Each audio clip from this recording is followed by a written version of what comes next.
y'all, it's your girl V Lee, and you are tuned in to another episode of Split Image, where we bring hidden personas to the forefront. And I know I haven't dropped a video in a minute, but that's my bad. I'm back on it, finna be dropping consistently, so make sure y'all stay tuned. But in this episode, I want to talk about strict ass parents, overprotective parenting, and parents that just do the absolute most. And if y'all are like me, then y'all grew up with strict ass parents that didn't let y'all do nothing. Y'all couldn't go nowhere. You could barely have friends. You couldn't do this. You couldn't do that. And the list go on. It's either their way or the highway. Most people that grew up in the South like me, y'all parents got a traditional way of thinking. They tend to have this old school type of morals, if you want to call them that, which I think is unfortunate. It's very unfortunate because, like I said, it's either their way or the highway. You either listen to their rules or they putting you the fuck out. Or you finna be on this long, drawn out punishment. They finna talk about you. They might even ban you from the family for certain stuff. A lot of older people in the South, they want to preach to you and be all down your back about abstinence, going to school. You gotta go to college. No sex before marriage. What else? Birth control is very heavy. I know I got put on birth control when I was like 14. I'm not gonna go into all of that. But most importantly, the main thing is not talking back. If you talk back, oh my God, it's like you just the worst child in the world. Like, it's gonna be World War III. They finna be on your ass like white on rice. You finna get a whooping. You finna get some of everything under the sun, okay? That's a big no-no. And I just feel like it's not right. As a child, it's almost like you don't have a voice. Almost like a child is a slave in a sense because you got to do what they tell you to do when they tell you to do it. And if you don't do it, then it's going to be some consequences. It shouldn't be like that because that causes kids to have resentment for their parents.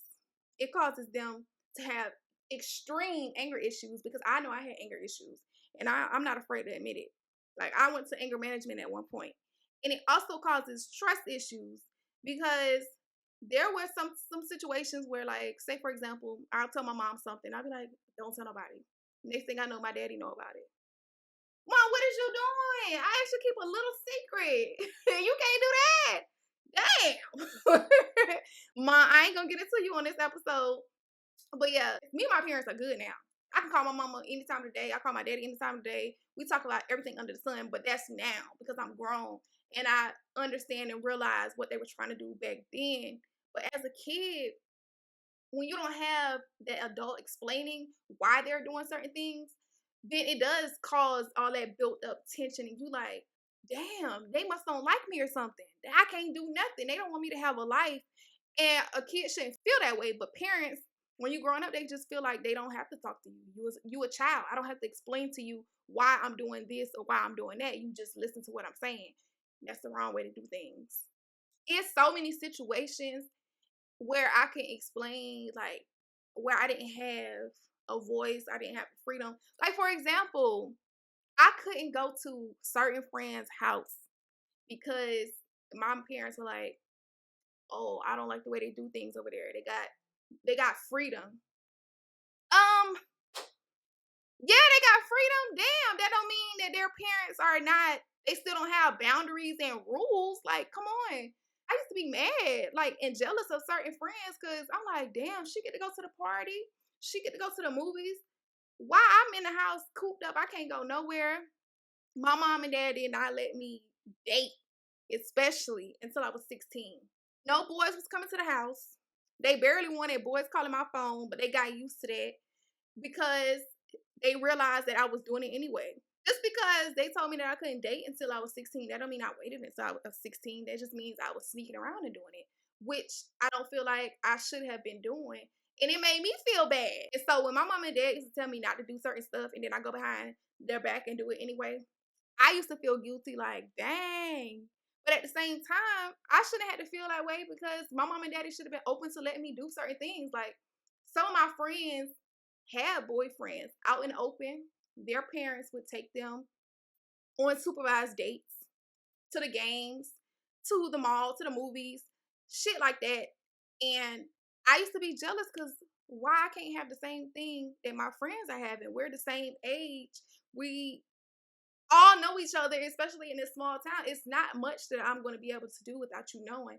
Especially like my dad. My dad had a nose to the streets. People would just bring him information without him even having to go look for it. So why can't you allow me certain freedom? Because I know for a fact if I do something that crosses the line, you're gonna hear about it one way or the other because that's just how people were in that town. But it just made me feel like, damn, y'all don't trust me. Like, what is it? Am I not a good person? That had me questioning myself. I used to just get angry. Like really, really angry, especially if I was to ask to go certain places or just in general and they told me no. I used to feel like my mom and daddy was trying to ruin my life. Why are y'all trying to ruin my life? And that caused so much anger issues. And it came out in other ways. Like I would go to school and act out. I was book smart, but I was defiant. Very, very defiant. And that made me rebellious. I can remember being in, I want to say, 8th grade. And so I was secretly dating this guy that was like in 10th grade. And I'm going to say his name, Brandon. And so my mom and dad had found out about it because I think Brandon had bought me something for Valentine's Day. And of course, I brought it home. So that's how they found out that I had a little boyfriend, or whatever. Of course, they gave me the whole rundown. You ain't supposed to be having no boyfriend, blah, blah, blah. But more specifically, earlier I told y'all that, of course, they didn't allow me to date until I was 16. So that absolutely meant that no little boys supposed to be coming to the house at all. And so I don't know what made Brandon come by my house. He went to one of the neighbors' house because he was like play cousins with them. And so he ended up walking down to my house. Y'all, he did not come in my house at all whatsoever. I met him outside, like at the mailbox, I want to say.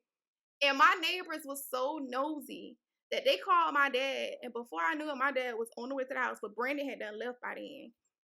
Man, that caused, boy, I got in so much trouble. I got my ass beat for one, for lying because I lied and said that nobody was over there. But common sense should have told me, okay, somebody done called your daddy and told him something. Why would he even come to the house and ask you that?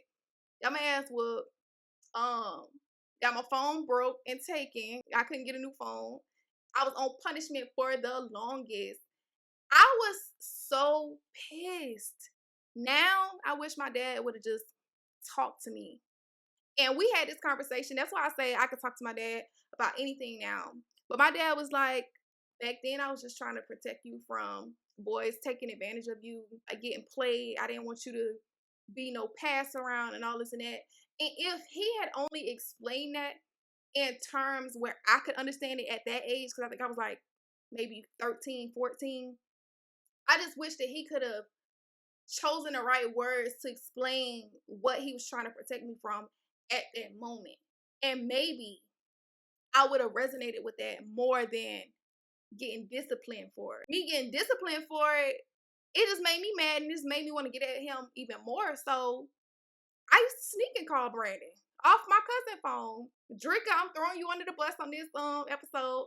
After I stopped talking to Brandon and I started talking to Chris, my mom and daddy would take my phone. I would still find ways to talk to them. I would ride with my cousin Drika uptown, have them meet me somewhere. I would use her phone at night after they all sleep. I'm up sneaking, talking, texting them at 12, 1 o'clock in the morning, just so I could keep that relationship going. A child is going to find a way to do what they want to do. I'm not saying let a child just do whatever the hell they want to do. I'm just saying that you should allow a child to openly do certain things as dating. Like, I didn't understand back then why guys couldn't come over to the house. I mean, if both of my parents are there and we're out in the living room or we're outside, what could happen?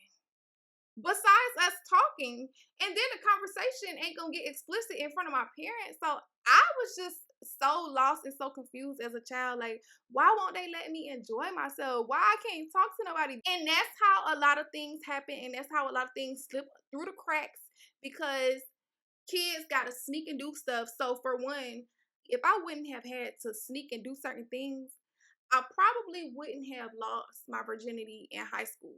And I say that because when your parents are so strict And when you start talking, like females start talking to little boys or whatever, you already feel like your parents are against you. And so it just opened the doors for them because they come in and you feel like, oh, they get me. And you get close to them for the wrong reasons and you really think that they love you and they're for you. And it just, you're getting used and played and you don't even realize it because you just feel like that's the only person in the world that understands you at that moment. Sometimes that's how females get turned out and they just run wild. Gone with the wind. They gone from yonder. In some cases, that's how kids get curious. If y'all get what I'm getting at. If your parents not allowing you to be around boys and all you got to be around is the same sex, I mean, hey. Earlier this week, I saw so many different things posted about D Wade's daughter.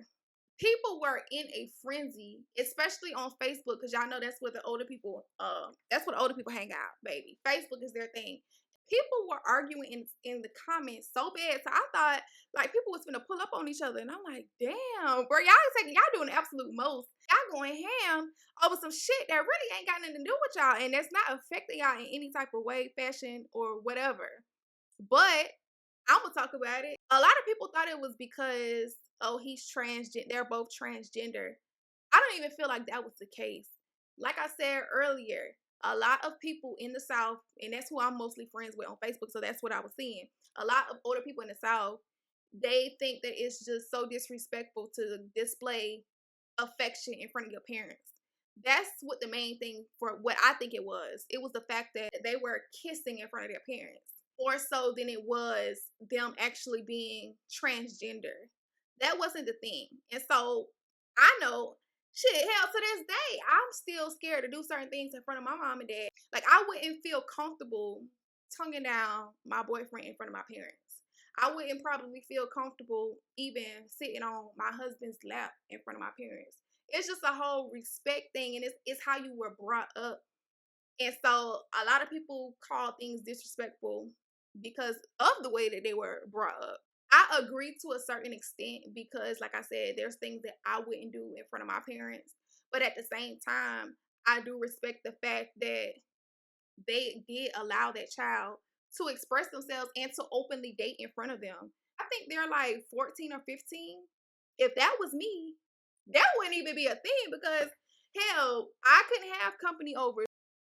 If they want to go hang out with each other, their parents are fully aware of it. They're being supervised at the end of the day. I'm totally going to be the same way with my son. I'm more relaxed when it comes to parenting. I do set boundaries. Now, he not finna just come in here and tell me, oh, I'm finna do this and this and that, because at the end of the day, I'm still the parent and he's still the child. I'm not finna be my child's friend, but at the same time, I'm not finna be my child's slave owner. My child is not a slave to me. So I allow my son, he's 5. I allow him to express himself in an age appropriate way. I have conversations with him that my parents were afraid to have with me. Like, for example, I'm open when it comes to talking to him about inappropriate touching, sexual abuse, things like that. And I make him feel comfortable, and I let him know that he can tell me anything without any judgment. He can come to me, he can trust me. And so I want to build that bond with him so that he isn't afraid of me or he doesn't resent me later on down the line. And I have this thing where I allow him to ask me why. And when we're out and about sometimes and he like, why, mommy? Older people, you should see their faces. They looking like, and I don't see a problem with it. It's all about the tone and the way that he asks. For example, if I tell him to do something, he may not understand. And so if he asks me why, I evaluate the way that he asked me why, like the tone that he used. And if it's in a respectful way, I have no problem explaining why he has to do this or why he has to do that. Because the line of communication needs to be open. I don't want my child feeling like, oh, I can't ask mommy nothing. Like I said, I do have boundaries. You're not finna, if I tell you to do something, you're not finna be like, why? Oh, you better fix your tone when you're talking to me because I am your parent. At the same time, I don't get upset when he does question certain things. You should be able to question why you have to do something, or why certain things happen, or why you can't do this, or why you can't do that. You should be able to ask those things without any repercussions. With the way that society is moving, it's kind of hard to even be overprotective in these days and times because our kids are exposed to so much. They have access to technology, all types of technology. Things are just more advanced than how they were back then. Even if you don't talk to your child about certain things, they're gonna have access to it anyway because the little child at school might know more than your child know, and they come to school and they sharing that same information. So your child might know things that you don't even think that they know, which is really scary. So that's why I try to keep the lines of communication open because I want to be the one to steer my child in the right way. And if he do got questions about something, then maybe we can fix it. Things are steadily evolving. So we have to evolve as people and as parents, and we have to adapt to what's going on around us and move accordingly because there's nothing that we can do about certain things in this era, unfortunately. But this video, like I said, was not to bash any of the old school parents. It wasn't to bash my mom or my dad because they just did what they were taught and how they just acted how they were brought up. And certain things we just have to nip in the bud because if I didn't change the way that I parented, then I would have been instilling those same traditions into my son. He would have passed it along to his children and it would have been passed on and on and on. And it just would have been more unhealthy relationships developing. And I wasn't gonna be the one to carry on that tradition. No, it stops here. It stops here because I see the effects that it had on me and some of my other friends. I can only hope that the traditions and values that I'm instilling into my son now, he passes it along to his kids, and they are able to communicate healthy and have a healthy bond. But yeah, I ain't gonna talk y'all head off in this episode. That's what I wanted to talk about because it was kind of bothering me, especially being on Facebook and I see people steady posting, steady posting. So it was bringing up some old feelings. And I just wanted to come make a quick video about that. But I thank y'all for tuning in to another episode of Split Image. Make sure y'all stay tuned and I'll catch y'all next time.